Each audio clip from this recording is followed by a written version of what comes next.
Bismillahirrahmanirrahim. Assalamualaikum warahmatullahi wabarakatuh. Innal hamdalillah nahmaduhu wa nasta'inuhu wa nastaghfiruhu wa nastahdihi wa na'udzu billahi min shururi anfusina wa min sayyiati a'malina. Man yahdihillahu fala mudilla lahu wa may yudlilhu fala hadiya lahu. Asyhadu an la ilaha illallah wahdahu la syarika lahu wa asyhadu anna Muhammadan 'abduhu wa rasuluh. Qala Allahu azza wa jalla ya ayyuhalladzina amanu ittaqullaha haqqa tuqatih wa la tamutunna illa wa antum muslimun. فإن أصدق الحديث كتاب الله وخير الهدى هدى محمد صلى الله عليه وسلم وشر الأمور محدثاتها فإن كل محدثة بدعة وكل بدعة ضلالة كل ضلالة في النار. Jamaah masjid Solehawa yang semoga dirahmati oleh Allah Subhanahu wa taala. Alhamdulillah, segala puji bagi Allah Subhanahu wa taala yang masih memberikan kita nikmat pada sore hari ini sehingga kita bisa berkumpul kembali dalam suatu majelis ilmu yang mudah-mudahan diberkahi oleh Allah Subhanahu wa taala. Salawat dan salam kita curahkan kepada Nabi kita Muhammad sallallahu alaihi wasallam, juga kepada keluarga beliau, yaitu putra-putri beliau, istri-istri beliau, serta para sahabat dan orang-orang yang mengikuti jejak beliau hingga hari kiamat kelak. Ikhwani fi din, azanallahu yakum, kita melanjutkan pelajaran kita yang terhenti dalam pembahasan salatul musafir, yaitu tentang fikih salatnya seorang yang musafir. Dan pada malam hari ini insyaallah kita akan bahas tentang keadaan-keadaan seorang musafir yang dianjurkan atau diharuskan baginya untuk melaksanakan salat secara itmam. Maksudnya secara salat tidak qasar. Karena tadi kita sebutkan di pertemuan kemarin bahwasanya pada asalnya seorang musafir itu disunnahkan untuk mengqasar salat. Bahkan Ibnu Taimiyah rahimahullahu taala menjelaskan seorang musafir bahkan dimakruhkan untuk dia salat itmam, untuk salat 4 rakaat. Karena qasar adalah sunnah yang sangat dianjurkan oleh Nabi kita Muhammad sallallahu alaihi wasallam. Sedikit mereview pembahasan yang lalu biar teringat kembali. Kemarin kita bahas bahwasanya batasan jarak safar seseorang musafir boleh mengqasar salatnya, maka pendapat yang paling benar atau lebih benar wallahu taala alam adalah tidak berkaitan dengan jarak tempuh. Tidak berkaitan dengan jarak tempuh. Namun yang benar wallahu taala alam berkaitan dengan urfi masyarakat, yaitu kebiasaan masyarakat. Selama masyarakat menganggap suatu perjalanan itu safar, meskipun kurang dari 80 km, maka kita anggap bahwasanya perjalanan tersebut adalah suatu safar. Apalagi kalau sudah lebih 80 km. Jadi kalau kita mau menggabungkan dua pendapat ini, maka kalau kita mau safar, kita lihat perjalanan kita. Kalau jaraknya lebih dari 80 km, berarti otomatis perjalanan tersebut adalah safar. Perjalanan tersebut adalah safar. Namun kalau perjalanan tersebut kurang dari 80 km, maka kembali kepada urf masyarakat. Kembali kepada urf masyarakat. Kita lihat, apakah urf masyarakat menganggap perjalanan tersebut adalah suatu safar ataukah bukan. Kalau bukan safar, dianggap suatu perjalanan yang biasa, maka tidak boleh kita mengqasar salat saat perjalanan tersebut. Namun kalau masyarakat menganggap perjalanan tersebut adalah safar, meskipun kurang dari 80 km, maka kita dibolehkan untuk mengqasar salat dalam perjalanan tersebut. Karena kita menghukumi sesuai apa yang dihukumi oleh urf masyarakat. Dan saya ingatkan, urf di sini bukan urf diri kita masing-masing. Saya ulangi, bukan urf diri kita masing-masing. Terkadang seorang menganggap ini sudah safar. Ini sudah safar. Yang menjadi patokan adalah keseluruhan masyarakat. Kalau seluruh masyarakat menganggap ini safar, oke, berarti itu adalah safar. Kalau masyarakat tidak menganggap safar, meskipun mungkin dari diri kita menganggap ini kok jauh, tapi ini kok jauh, misalnya dia sekitar 60 km lah. Tapi masyarakat menganggap itu bukan safar, maka perjalanan tersebut kita hukumi sebagai bukan safar. Jadi ana ulang, kalau lebih dari 80 km berarti otomatis safar. Kalau kurang dari 80 km, kita kembali kepada urf masyarakat. Kalau urf masyarakat menganggap itu safar, berarti kita boleh mengqashar salat.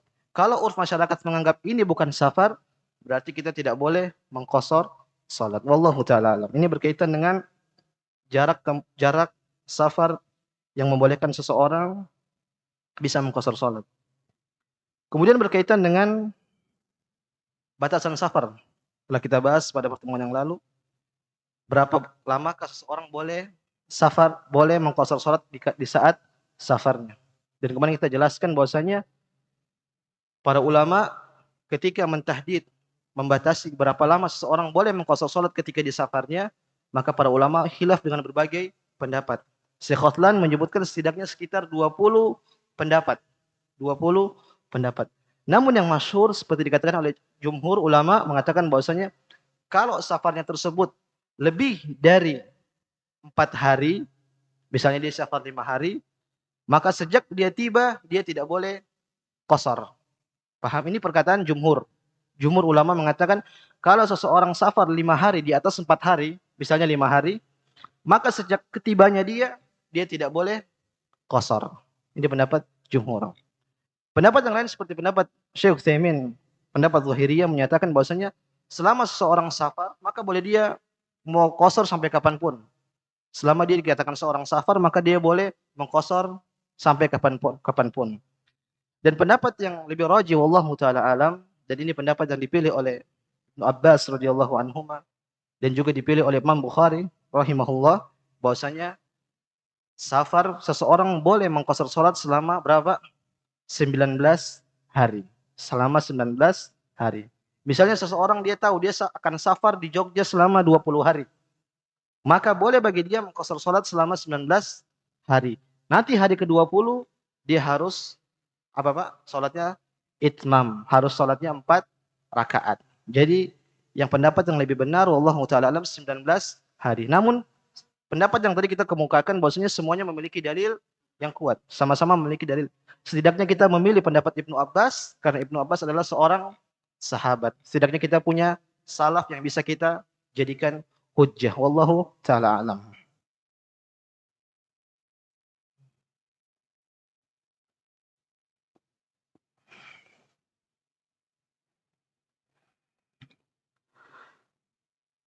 Pembahasan malam ini yaitu berkaitan masalah permasalahan yang kelima, yaitu al-halat allati yajibu 'alal musafir fiha itmamus shalah, yaitu beberapa keadaan yang mewajibkan seorang musafir itu harus salat secara sempurna, maksudnya tidak qashar 4 rakaat. Tadi kita sebutkan di awal bahwasanya asalnya seorang musafir itu adalah mengqashar.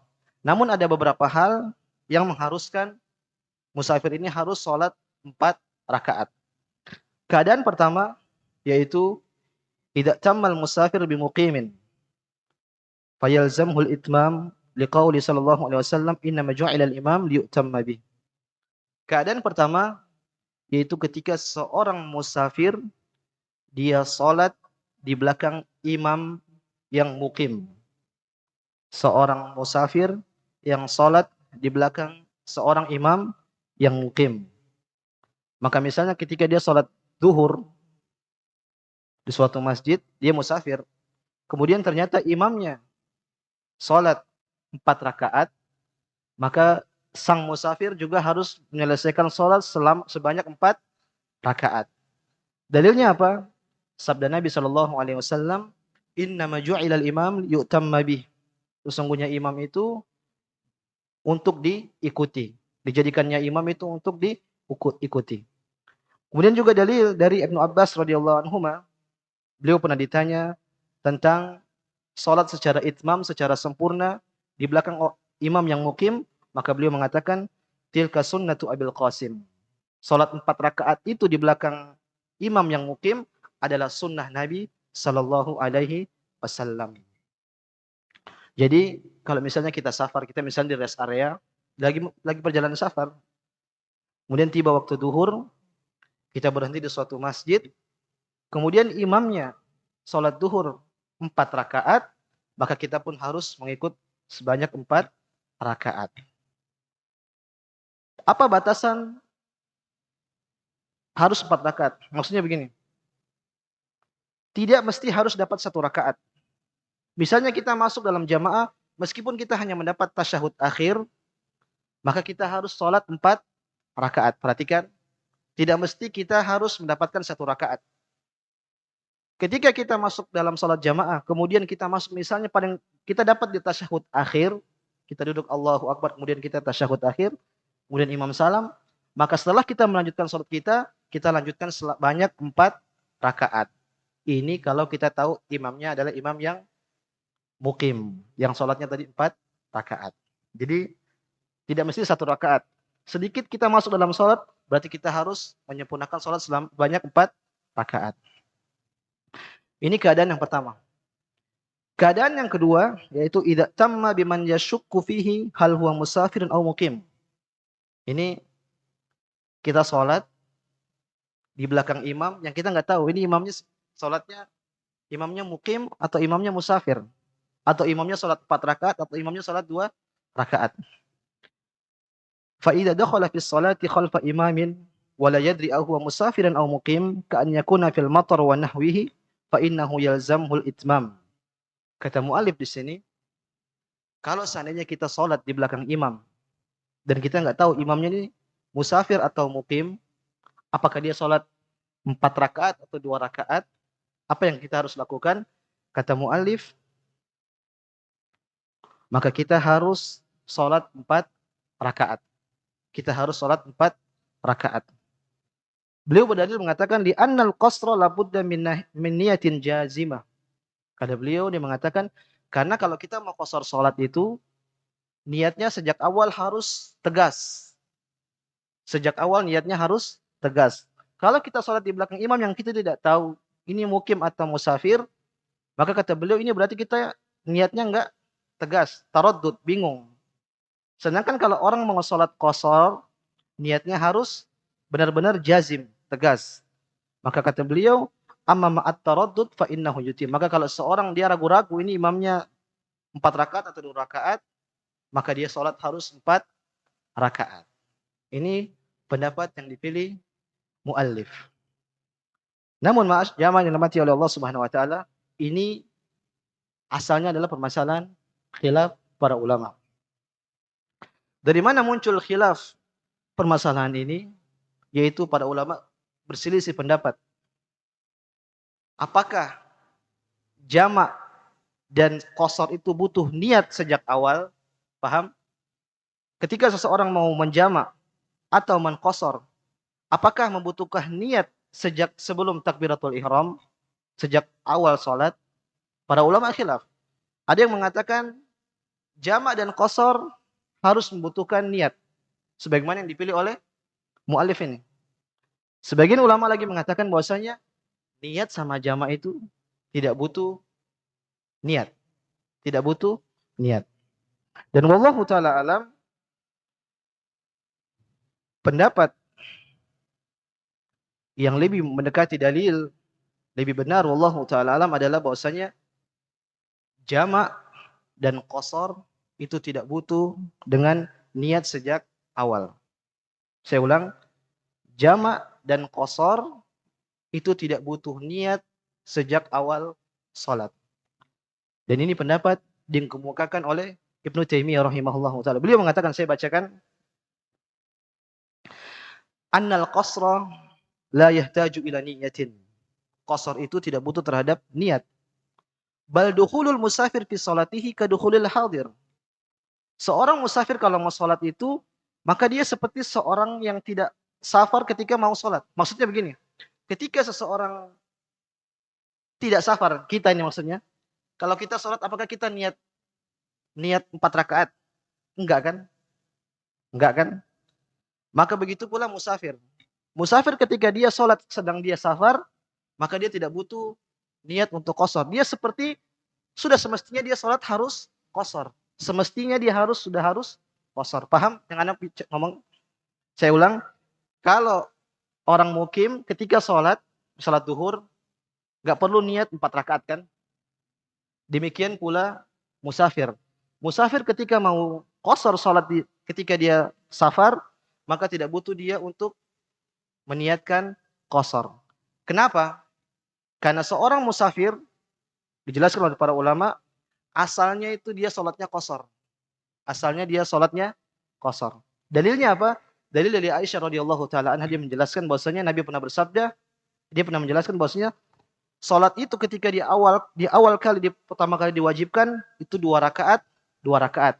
Dalam keadaan safar atau dalam keadaan mukim. Pertama kali sholat disyariatkan itu 2 rakaat, 2 rakaat dalam keadaan safar atau dalam keadaan mukim. Kemudian Aisyah mengatakan, fazida fil hadar wa uqirrat fis safar. Kemudian setelah syariat berikutnya, ketika hadir tidak safar maka sholatnya ditambah 2 rakaat. Adapun ketika safar ditetapkan 2 rakaat. Maka berdasarkan hadis ini para ulama mengatakan asalnya sholat orang musafir itu 2 rakaat. Bahkan Ibnu Taimiyah mengatakan selanjutnya, ballau nawal musafiru in yusalli arba'an la kuriha lahu dzalik. Apalagi kalau seorang musafir itu sholat kemudian dia niatnya 4 rakaat, maka itu makruh. Kata Ibnu Taimiyah rahimahullahu taala. Asalnya dia sholat 2 rakaat, maka tidak butuh untuk masuk ke dalam niat. Wa kanat sunnatu an yusalli rak'atain. Dan begitulah yang dijelaskan oleh para ulama. Kemudian beliau mengatakan, wa ma alimtu ahadan wa ma ulimat wa ma alimtu ahadan minas sahaba wat tabi'in lahum bi ihsanin ishtarata niyyah la fi qasrin wala fi jam'in wala nawal musafir al itmam, kanat sunnah fi haqqi rak'atain walau shalla arba'an kana dzalika makruhan kama lam yanwi. Dan beliau menjelaskan intinya, saya tidak tahu ada dalil yang menjelaskan bahwasanya para sahabat atau Nabi Shallallahu Alaihi Wasallam, para sahabat dan para tabiin yang memerintahkan mengharuskan ada niat jamak atau niat qasar sejak awal salat. Ini pendapat perkataan Ibnu Taimiyah rahimahullahu taala.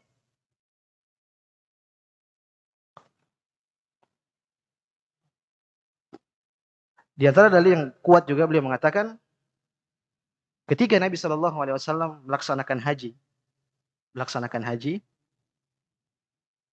maka para sahabat itu sangat banyak, ribuan. Namun ketika sholat, tidak ada satu riwayat yang menyebutkan, kita harus niat jamak dulu. Kita harus niat qasar dulu. Enggak ada. Mereka hanya mengikuti Rasulullah Shallallahu Alaihi Wasallam tanpa ada aba-aba. Maksudnya tidak ada aba-aba. Kita harus niat dulu, niat qasar atau niat jamak. Padahal terkadang Nabi Shallallahu Alaihi Wasallam sholatnya qasar, terkadang Nabi sholatnya di itmam. Ini diantara dalil yang disebutkan oleh Syekh Utsaimin rahimahullahu taala. Intinya kita kembali kepada pembahasan. Jadi kalau kita mau menggabungkan, misalnya kita di bandara. Kalau di bandara insya Allah ketahuan bahwasanya semuanya orang adalah musafir, ya kan? Maka kita kalau sholat di belakang imam di bandara, maka kita sholatnya qasar. Tapi kalau kita tahu bahwasanya orang ini mau sholat 4 rakaat, di awal dia bilang saya mau sholat 4 rakaat, maka kita harus sholat 4 rakaat. Intinya kita harus tahu keadaan imam. Tapi kalau kita nggak tahu, tapi kita dzan bahwasanya ini orang sholatnya qasar, maka kita sholatnya pun qasar. Wallahu ta'ala alam. Jadi tidak perlu ketika taraddud, maka kita lihat keadaan. Tidak perlu kita mengitmam sholat. Jadi kesimpulannya, ya itu tadi, kita lihat imam kita. Kalau imamnya sholatnya 4 rakaat, berarti kita sholat 4 rakaat. Kalau imamnya sholatnya qasar, maka kita sholat 2 rakaat. Wallahu ta'ala alam. Kemudian keadaan ketiga disebutkan oleh mu'allif di sini, beliau mengatakan, idza dzakara sholata hadhirin fi safar, ka rajulin musafirin wa fi athna'i safarihi tadzakkara annahu shalla adh-dhuhra fi baladihi bi ghairi wudu'in aw tadzakkara sholata fa'ita fil hadar. Kasusnya gini. Ini orang dia safar. Safar ketika mau asar.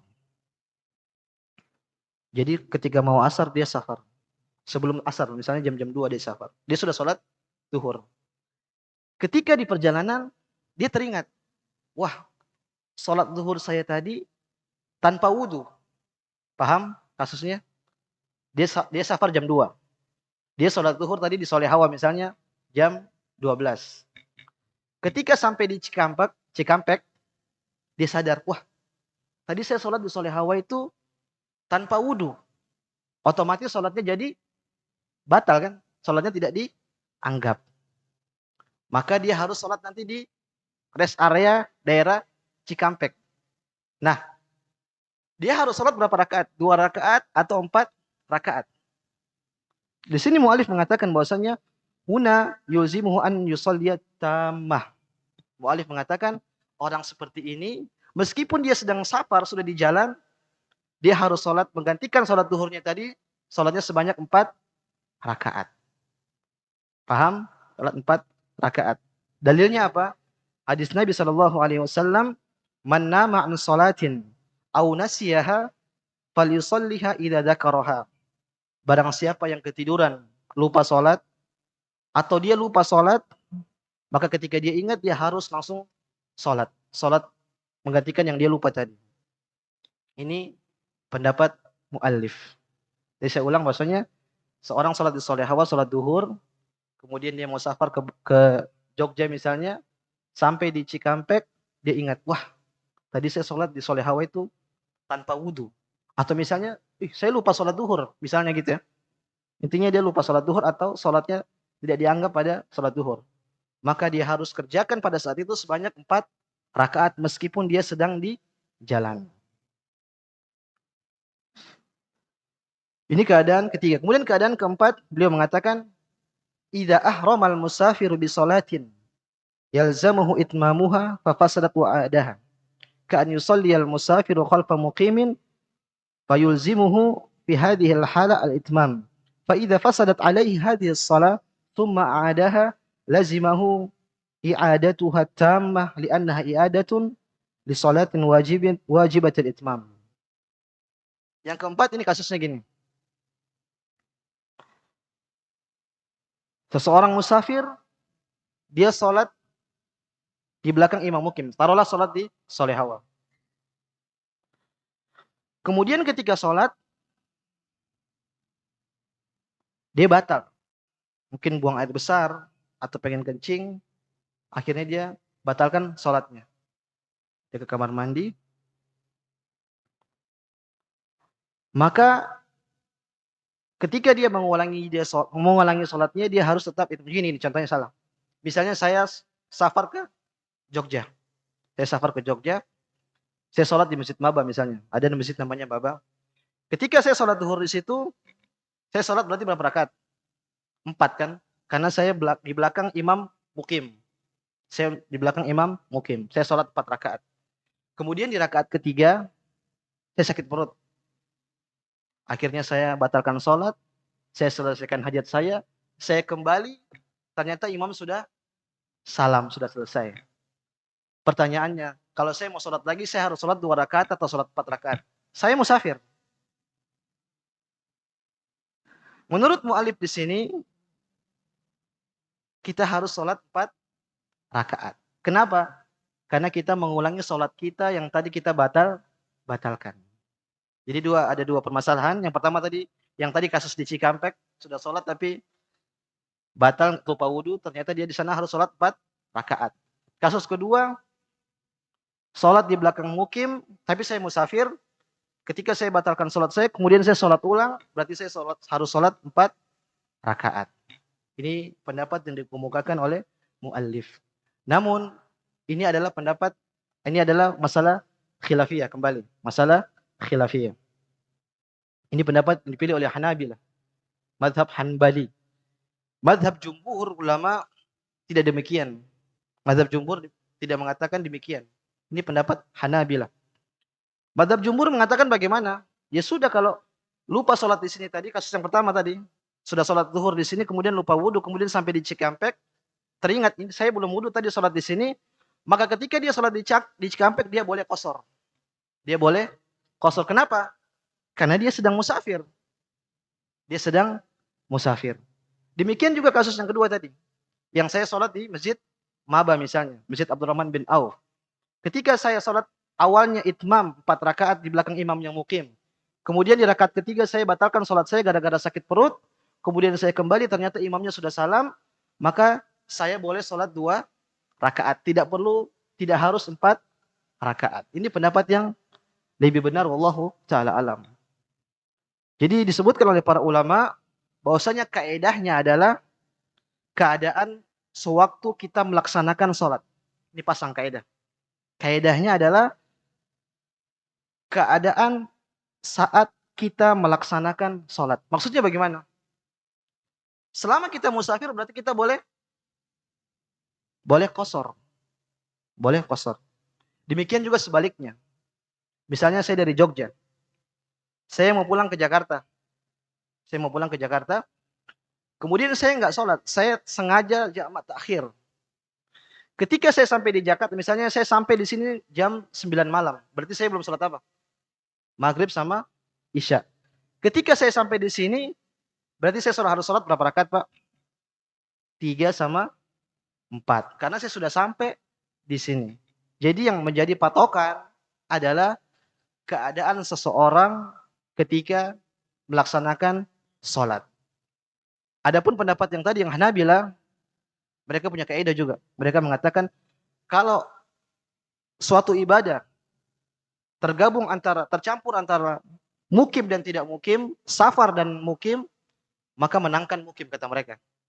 Kayak tadi kan, harusnya dia sholat hadir, tapi dia sedang safar. Jadi kayak tabrakan, seakan-akan ada tabrakan antara safar dengan tidak safar. Maka kata mereka, yang harus dianggap adalah yang tidak safar. Gak bingung. Intinya, patokannya adalah keadaan kita ketika mengerjakan sholat. Kalau kita sedang safar, berarti boleh kita untuk qasar. Kalau kita sudah pulang kembali sampai di sini, meskipun masih di jalan, misalnya saya turun bandara, saya sudah di Halim. Halim kan sudah Jakarta Timur. Berarti saya tidak boleh qasar, meskipun saya belum sampai rumah. Wallahu ta'ala alam. Kemudian pembahasan berikutnya yaitu keadaan yang kelima. Di sini mu'alif mengatakan, idza nawal musafir al-iqamata al-mutlaqa aw al-istitan. Idza nawal musafir al-iqamata al-mutlaqa fil balad alladhi safara ilaihi duna an yuqayyida dhalika bi zamanin muayyanin aw amalin muayyanin, wa kadzalika idza nawa ittikhadha hadhihi al-balad watanan lahu fa innahu yulzimuhu al-itmamu as-salah bi annahu qad qata'a hukmu as-safar fi haqqihi.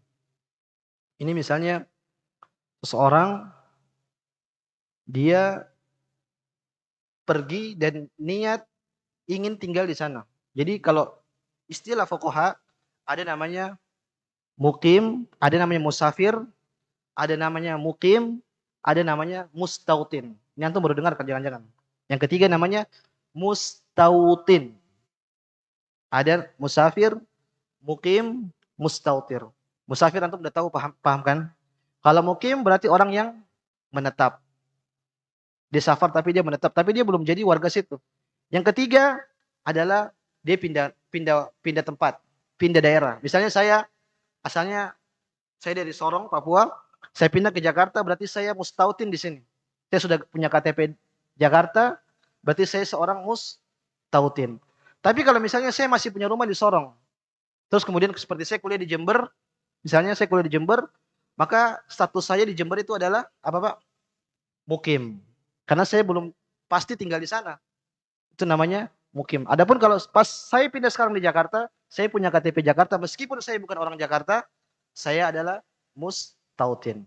Maka kasusnya kalau seseorang dia mustautin, dia niat pindah misalnya saya contohkan saya dari Sorong, Papua, kemudian saya pindah ke sini, maka saya sudah tidak boleh lagi qasar. Saya tidak boleh lagi qasar karena saya sudah berpindah tempat di Jakarta. Maka hilanglah hukum qasar bagi saya. Wallahu ta'ala alam. Ini di antara hal yang mengharuskan seorang musafir itu dia sholat itmam. Namun di sini ada beberapa hal tadi yang kita rojihkan menyelisihi mu'alif, dan yang kita pilih tadi maksudnya yang benar, bahwasanya yang kita perlu perhatikan adalah ketika kita sholat di belakang mukim. Kalau kita sholat di belakang mukim, kita musafir, kita harus sholat 4 rakaat. Sholat 4 rakaat. Wallahu ta'ala alam. Selesai pembahasan tentang qasar. Sekarang kita masuk tentang pembahasan al-jam'u bainas shalatain, yaitu jamak salat, jamak 2 salat. Dan di sini ada beberapa masail. Permasalahan pertama beliau mengatakan fi masru'iyatil jam'i bainas salatain, yaitu tentang disyariatkannya jamak dua salat. Wa man yubahu lahu dzalik, dan siapa yang boleh melakukan jamak. Yubahu bis safaril ladzi tuqsaru fihi as-salatu al-jam'u bainadh dhuhri wal 'ashr wal maghrib wal isya' fi waqti ihdahuma. Beliau mengatakan dibolehkan seseorang yang safar itu mengqasar salat, dan dibolehkan safar yang membolehkan qasar itu jamak. Maksudnya kalau orang sudah qasar berarti otomatis dia boleh jamak. Saya ulang, kalau orang sudah dibolehkan qasar berarti otomatis dia boleh jamak. Dan yang dijamak adalah salat zuhur dan asar, maghrib dan isya di salah satu waktu dari kedua salat tersebut. Artinya boleh salat zuhur asar di waktu asar atau di waktu zuhur. Begitu juga salat maghrib sama isya boleh di waktu maghrib, boleh juga di waktu isya. Di hadis Mu'ad bin Jabal radhiyallahu anhu, dalilnya apa? Hadis dari Mu'ad, anna Nabi sallallahu alaihi wasallam kana fi ghazwati Tabuk idza irtahala qabla zaygi syams akhara adh-dhuhra hatta yajma'aha ila al-'asri yusalliha jami'an wa idza irtahala ba'da zaygi syams shalla adh-dhuhra wal 'asra jami'an thumma sara wa kana yaf'alu mithla dhalik fil maghrib wal isya. Saya ringkas hadisnya dari Mu'ad bin Jabal. Beliau menceritakan bahwasanya ketika Nabi sallallahu alaihi wasallam pergi ke Tabuk, mau ekspedisi perang Tabuk. Tabuk itu sangat jauh dari Madinah, perjalanannya panjang. Maka ketika Nabi sallallahu alaihi wasallam kalau mau jalan, start jalan sebelum matahari tergelincir, sebelum waktu maksud zuhur maksudnya, maka beliau akhirkan salat. Beliau tetap berjalan, nanti beliau salatnya di waktu asar. Tapi kalau beliau salatnya setelah matahari tergelincir, perginya setelah matahari tergelincir, artinya setelah waktu zuhur, maka beliau salat jamak takdim. Beliau salat zuhur sekalian salat asar. Begitu cara beliau, Nabi SAW mengatur jamak takdim dan jamak takhir. Karena perjalanan ke Tabuk itu jauh. Harus jalan, kemudian nanti singgah. Nah, singgahnya ini beliau lihat, kalau harus jalan sebelum waktu zuhur, maka beliau tetap jalan, nanti salatnya di waktu asar. Kemudian jalan lagi kalau sudah berhenti, kemudian kalau besoknya harus jalan lagi, ketika beliau mengharuskan jalan sesudah zuhur, maka beliau salat zuhur sekalian asar. Jadi patokannya adalah waktu zuhur. Ini dalil bahwasanya boleh kita salat di salah satu waktu dari waktu kedua tersebut. Dan perang Tabuk ini hadis salah satu mukjizat dari Nabi sallallahu alaihi wasallam, yaitu Nabi pernah mengatakan nusirtu birru'bi masirata syahrin. Nusirtu birru'bi masirata syahrin, yaitu Nabi sallallahu alaihi wasallam mengatakan ketika aku mau menyerang Tabuk, maka orang-orang di Tabuk itu sudah merasa ketakutan sebelum kita berjalan sebulan sebelum perjalanan. Paham? Sebelum Nabi sallallahu alaihi wasallam sebulan sebelum perjalanan ke Tabuk, itu orang-orang Tabuk di sana sudah sudah dimasuki ketakutan akan pasukan kaum muslimin. Makanya ketika Nabi sallallahu alaihi wasallam di Tabuk, orang-orang Tabuk pada kabur. Akhirnya Nabi di sana berdiam selama 19 hari atau 20 hari, dan beliau sholat di sana qasar. Beliau sekitar 20 hari beliau qasar di sana, atau 19 hari saya lupa. Kenapa beliau boleh qasar? Karena beliau tidak tahu pulangnya kapan. Bisa jadi besok, bisa jadi besoknya, bisa jadi hari ini, tidak menentu kapan dia pulang. Dia tidak punya target kapan pulang. Makanya beliau boleh qasar. Wallahu taala alam. Kemudian beliau mengatakan, wa sawa'un akana sa'iran am nazilan li'annaha rukhsatun min rukhasis safari falam yu'tabar fiha wujudus sair ka sa'ir rukhasihi. Beliau mengatakan jamak itu boleh dilakukan oleh orang musafir meskipun lagi dalam perjalanan atau sudah nyampe. Maksudnya sudah nyampe. Misalnya saya ke Jogja, kalau saya sedang di jalan berarti saya boleh jamak. Kalau saya sudah sampai di Jogja, boleh juga bagi saya untuk jamak. Illa annal afdal lin nazil adamul jam'. Tapi yang lebih afdal, lebih utama bagi seseorang yang sudah sampai, maka dia sholatnya tidak di jamak. Tidak di jamak, ini hanya afdoliyah. Tapi kalau dia mau jamak sebenarnya boleh. Tapi lebih utama bagi dia kalau sudah sampai dia salatnya tidak di jamak. Lianna Nabi sallallahu alaihi wasallam lam yajma' bi Mina wa qad kana nazilan. Dan Nabi sallallahu alaihi wasallam ketika di Mina beliau sallallahu alaihi wasallam tidak menjamak salat karena beliau sudah nazil. Beliau sudah menetap sebentar di situ, artinya sudah sampai. Jadi kesimpulannya seorang musafir kalau di perjalanan dan sudah sampai boleh bagi dia untuk jamak. Tapi kalau sudah sampai di tempat tujuan, tempat safar kita, yang lebih afdol adalah kita tidak menjamak. Kalau dekat masjid berarti kita sholat di masjid. Lebih utama kita sholat di masjid bersama kaum muslimin. Wallahu taala alam. Wa yubahul jam'u li muqimin maridin yalhaquhu bitarkihi masyaqqatun. Dan jamak juga ini dibolehkan bagi orang yang kalau enggak jamak itu berat. Saya ulang. Jamak itu dibolehkan bagi orang kalau tidak jamak dia merasa berat sholatnya. Artinya dia harus jamak. Dia butuh terhadap jamak. Dalilnya di qauli Ibnu Abbasin. Dalilnya adalah perkataan dari Ibnu Abbas. Jama'a Rasulullah sallallahu alaihi wasallam baina adh-dhuhri wal 'ashri wal maghribi wal isya bil Madinah min ghairi khaufin wala matarin. Ibnu Abbas mengatakan Nabi sallallahu alaihi wasallam ketika di Madinah, ketika Madinah berarti safar atau enggak, Pak? Enggak, karena Nabi tinggalnya di Madinah. Meskipun beliau orang Mekah, tapi kan beliau sudah hijrah di Madinah. Berarti di Madinah berarti beliau bukan musafir. Kata Ibnu Abbas, Nabi ketika di Madinah pernah menjamak salat zuhur dengan asar dan juga pernah menjamak salat maghrib dan isya min ghairi khaufin wala matarin. Tanpa ada rasa takut dan juga tanpa ada hujan. Maksudnya beliau cuma tiba-tiba jamak salat tanpa ada uzur, yaitu uzur ketakutan atau hujan. Karena di antara uzur seorang boleh jamak adalah takut. Misalnya lagi perang, khawatiran boleh dia jamak. Atau lagi sedang hujan, maka boleh dia jamak. Nanti kita lanjutkan setelah adzan. Wassallallahu ala nabiyina Muhammad wa ala alihi washabbihi ajmain. Lanjutkan alhamdulillah rabbil alamin wassalatu wassalamu ala tamanil akmalani ala al-mab'uthi rahmatan lil alamin wa ala alihi washabbihi ajmain. Kita lanjutkan. Tadi Ibnu Abbas mengatakan bahwasanya di Madinah Nabi sallallahu alaihi wasallam pernah menjamak salat zuhur dan asar atau maghrib dan isya bukan karena takut atau bukan karena hujan. Dalam riwayat lain bukan karena safar. Min ghairi khaufin wala safar. Jadi 3 uzur yang membolehkan seseorang jamak tidak ada. Tidak takut, tidak safar, dan tidak hujan. Jadi seakan-akan Nabi SAW menjamak tanpa sebab. Maka kata muallif, falam yabqa illa udhrul marad. Maka tidak tersisa kecuali satu uzur. Apa uzur apa? Yaitu sakit. Wa li'annahu sallallahu alaihi wasallam amara al-mustahadha bil jam'i baina salatain. Dan kesempatan yang lain Nabi sallallahu alaihi wasallam juga pernah memerintahkan orang wanita yang mustahadha, yang lagi mustahadha untuk menjamak salat. Wal istihadha na'un minal marad.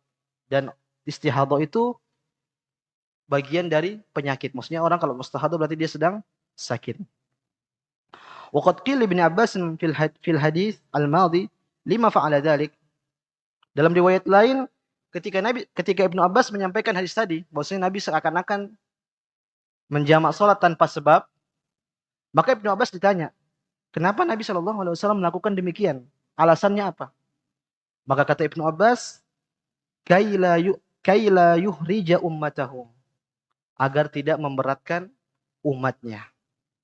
Famata lahiqal insana masyaqqatun wa harajun bitarkil jam'i jazalahul jam'u. Maka berdasarkan jawaban tadi Ibnu Abbas mengatakan Nabi melakukan demikian itu untuk tidak memberatkan umatnya. Maka para ulama mengatakan bahwasanya kalau seseorang dia butuh untuk jamak, saya ingatkan, butuh untuk jamak, kalau dia tidak jamak keberatan. Jazalahul jam'u, maka boleh bagi dia untuk menjamak salat. Maridun kana au ma'dzuran bi ghairil marad. Meskipun dia sakit atau lagi enggak sakit. Muqiman kana au musafir. Meskipun dia safar ataupun tidak safar. Faminal adzar allati tubihul jam'u aidan ghairul safar wal marad. Dan di antara hal-hal yang bisa membolehkan seorang jamak selain safar dan sakit, di sini beliau mengatakan yang pertama adalah hujan yang lebat. Hujan yang lebat. Maksudnya hujan di sini itu hujan yang membasahi baju. Kemudian yang kedua adalah lumpur atau becek. Maksudnya lagi habis hujan, kemudian jalannya rusak. Kalau zaman dulu kan mungkin banyak lumpur, becek dan seterusnya. Kemudian yang ketiga yaitu ketika angin kencang. Mungkin lagi musibah angin puting beliung atau angin yang lain. Maka ketika terjadi hal tersebut, boleh kita melakukan jamak salat. Intinya berkaitan dengan jamak, maka kita menyimpulkan bahwasannya jamak itu berkaitan dengan kebutuhan. Jamak itu berkaitan dengan kebutuhan. Kalau qashar berkaitan dengan apa, Pak? Berkaitan dengan safar. Jadi kalau orang boleh qashar, berarti otomatis boleh jamak.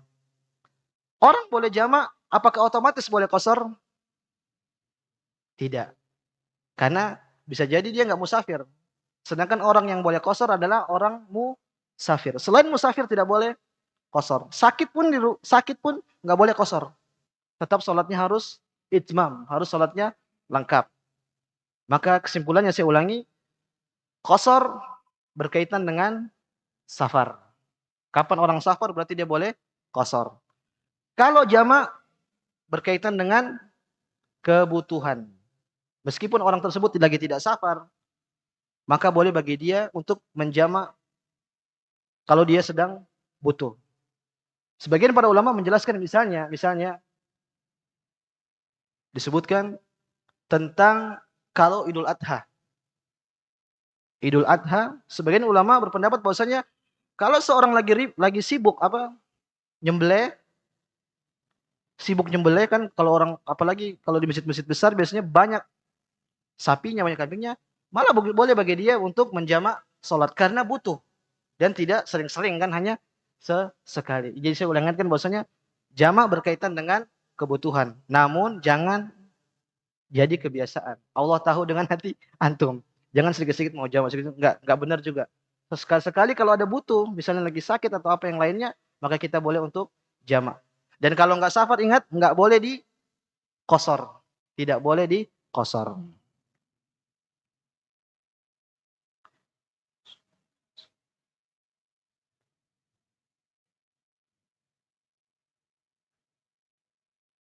Ini sudah selesai berkaitan dengan pembahasan tentang jamak salat. Insyaallah nanti pertemuan berikutnya kita akan masuk pada pembahasan salatul Jum'ah.